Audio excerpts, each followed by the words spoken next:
اللہ کے نام سے شروع جو بڑا مہربان اور نہایت رحم فرمانے والا۔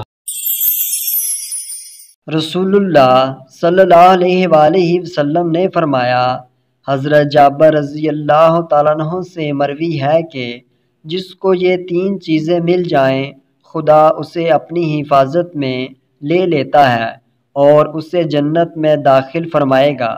نمبر 1، کمزور پر نرمی۔ نمبر 2، والدین پر شفقت۔